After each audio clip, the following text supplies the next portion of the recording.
అందరికీ నమస్కారం.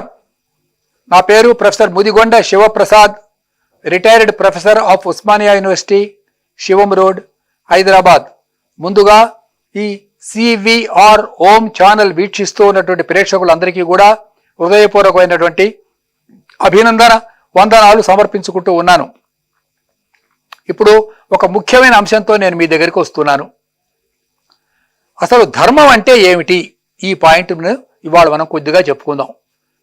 ఈ ధర్మం అన్నటువంటిది అనేక రూపాలలో ఉంటుంది. ఒకటి వ్యక్తి ధర్మం. వ్యక్తి ధర్మం అంటే ఏమిటి? నేను నా పిల్లలతో ఎలా ప్రవర్తించాలి, నేను నా తల్లిదండ్రులతో ఎలా ప్రవర్తించాలి, నేను నా చోటి సమాజంతో ఎట్లా ప్రవర్తించాలి, నా పై అధికారులతో ఎట్లా ప్రవర్తించాలి, దీన్ని వ్యక్తి ధర్మం అంటారు. రెండవది రాజధర్మం. రాజధర్మం అంటే ఏమిటండి? పాలిటీషియన్స్ ఎవరైతే ఉన్నారో అంటే పాలకులు, వాళ్ళకు ఒక ధర్మం ఉంటుంది. వాళ్ళు ప్రజలను కన్నబిడ్డల్లాగా చూసుకోవాలి.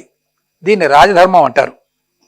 అలాగే స్త్రీలకు ఒక ధర్మం ఉంటుంది, గృహిణులకు ఒక ధర్మం ఉంటుంది. అవునా? ఇట్లాగా ఈ ధర్మం అన్నటువంటిది వ్యక్తులకి, రకరకాలమైనటువంటి వ్యక్తులకి వాళ్ళ యొక్క ధర్మం ధారయతే ప్రజా యతో ధర్మ తతో జయ ధర్మో రక్షతి రక్షిత. ఇవన్నీ మీకు తెలిసినవే, కొత్తగా చెప్పటం లేదు. మీరు రోజు వింటూ ఉన్నారు ఈ మాటలన్నీ కూడా. ధర్మో రక్షతి రక్షిత. ఈ ధర్మం మనకి దేని వల్ల తెలుస్తుంది అంటే శాస్త్రముల వల్ల తెలుస్తుంది. ఈ శాస్త్రములకు ఆధారం ఏమిటి అంటే వేదము, ఋగ్ యజు సామ అధర్వణములు. ఈ 4 వేదముల్లో కూడా మనకు ధర్మం చెప్పబడ్డది. అలాగే మనకు ప్రాచీన కాలంలో స్మృతి గ్రంథాలు అని ఉండేవి. ఈ స్మృతి గ్రంథాలలో ధర్మం ఎలా చేయాలో చెప్పబడి ఉన్నది. ఒక్కొక్కప్పుడు ధర్మం కొంచెం కఠినంగా కూడా ఉండవచ్చు. ఉదాహరణకి ఒక వ్యక్తి హత్య చేశాడు అనుకుందాం. ఫర్ ఎగ్జాంపుల్, హత్య చేసిన వాడికి జడ్జి గారు ఏం చేస్తాడండి? శిక్ష విధిస్తాడు. శిక్ష విధిస్తే ఆ జడ్జి పాపం చేసినట్ట, పుణ్యం చేసినట్ల? ఆలోచించండి. ఆ పాపం జడ్జికి అంటదు. ఎందుకని? అతడు జడ్జి తన ధర్మాన్ని తాను చేశాడు.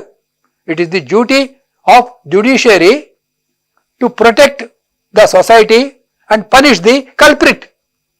ఎవడైతే దొంగ ఉన్నాడో వాడికి శిక్ష వేయాలి. కాబట్టి ధర్మం అనేది ఒక్కొక్కప్పుడు కొంచెం కఠినంగా కూడా ఉంటుంది. కాబట్టి ధర్మాన్ని జాగ్రత్తగా పోషించాలి అంటే మనకు ధర్మశాస్త్రం తెలిసి ఉండాలి. ఇవాళ పరిస్థితి ఎట్లా ఉందంటే ధర్మం అంటే ఏమిటో తెలియదు, ధర్మశాస్త్రానికి అనుగుణమైనటువంటి జీవన విధానం కూడా లేదు. అసలు వేదములంటే తెలియదండి. ఋగ్వేదంలో ఎన్ని మంత్రాలు ఉన్నాయి అని ఒక పండితుడిని పిలిచి అడగండి. పండితుడి ఎన్ని మంత్రాలు ఉన్నాయి చెప్పమానండి. 10,000. ఋగ్వేదంలో ఎన్ని మంత్రాలు ఉన్నాయి? 10,522 మంత్రాలు ఉన్నాయని నాకు ఎవరో చెప్పారు. నాకు కూడా సరిగ్గా తెలియదు. ఎందుకంటే అన్ని మంత్రాలు 10,522 మంత్రాలు నేను కూడా చదువుకోలేదు. మీకు నిజం చెబుతాను, అబద్ధం చెప్పకూడదు. అవునా? ఏ వేదంలో ఎన్ని మంత్రాలు ఉన్నాయో కూడా మనకు తెలియదు. కనీసం ఒక్క మంత్రం కూడా నోటికొచ్చా? ఈ తరం వాళ్ళకి రాదు. ఎందుకు? నేర్చుకోవాలన్న కోరిక లేదు. కాబట్టి వేదం అనేది ధర్మానికి మూలము. వేదం అన్నటువంటిది సమస్త ధర్మములకు మూలమైనటువంటి వేదో అఖిల ధర్మ మూలం. కాబట్టి దయచేసి మనం it is the duty of the people as well as the పాలకులు, అంటే మన యొక్క ఈ సొసైటీని పరిపాలించేటటువంటి పాలకులు అంటే ప్రభుత్వం, government. It is the duty of the rulers. ఏమిటి? To protect our Vedas.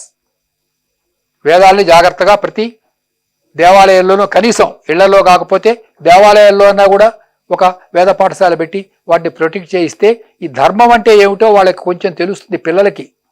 పూర్వకాలంలో ప్రతి ఇంట్లోనూ కూడా నేర్పుతూ ఉండేవాళ్ళు. ఇవాళ ఆ సంప్రదాయం నశించిపోయింది. ఈ నశించిపోయినటువంటి కారణం చేత ఏం జరిగిందంటే పిల్లలకి ధర్మం అంటే ఏమిటో తెలియదు.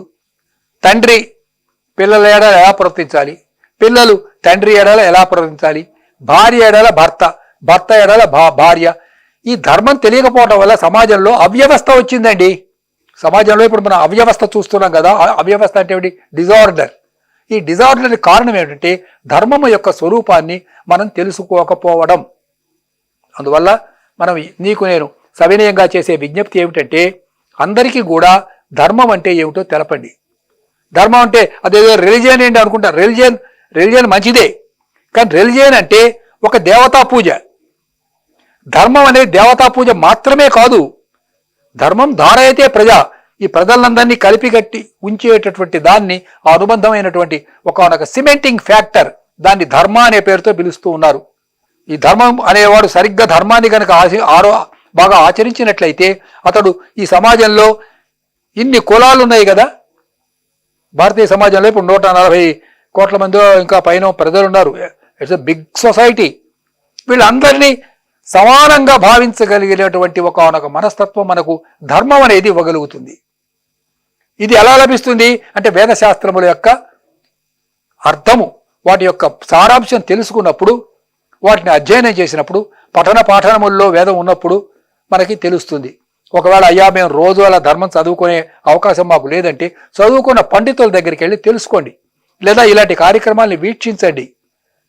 అరే అది నీకు ధర్మం కాదురా అంటారు. ఎవడన్నా కొంచెం తప్పు చేశాడు అనుకోండి, అది నీకు ధర్మం కాదురా అని అంటారు. అవునా? కాబట్టి ధర్మం అన్నటువంటిది చాలా ముఖ్యమైనటువంటిది.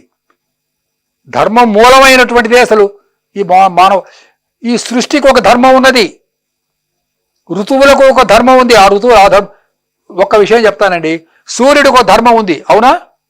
ఏమిటా ధర్మం? మీరు ఒక 10 నిమిషాలు ఆలస్యంగా నిద్ర లేచినా ఏమీ ప్రమాదం లేదు. సూర్యుడు ఒక 1 మినిట్ ఆలస్యంగా నిద్ర లేచాడు అనుకోండి, సృష్టి మొత్తం అల్లకల్లోలం అయిపోతుంది కదా. టైం ప్రకారం పంక్చువల్గా, డిసిప్లిన్డ్గా సూర్యుడు అలా రావాల్సిందే, అలా అస్తమించవలసిందే. కాబట్టి సూర్యుడికి, చంద్రుడికి, నక్షత్రాలకి, ప్రకృతులకి, ఋతువులకు అన్నిటికీ వాటి ధర్మాలు నిర్వహిస్తున్నప్పుడు మానవులు కూడా తమ ధర్మాన్ని తాము నిర్వహించాలి అన్నటువంటిది ఈనాడు ఈ ఛానల్ ద్వారా నేను మన తెలుగు వారందరికీ కూడా అందిస్తున్నటువంటి ఒక శుభ సందేశం. నమస్కారం.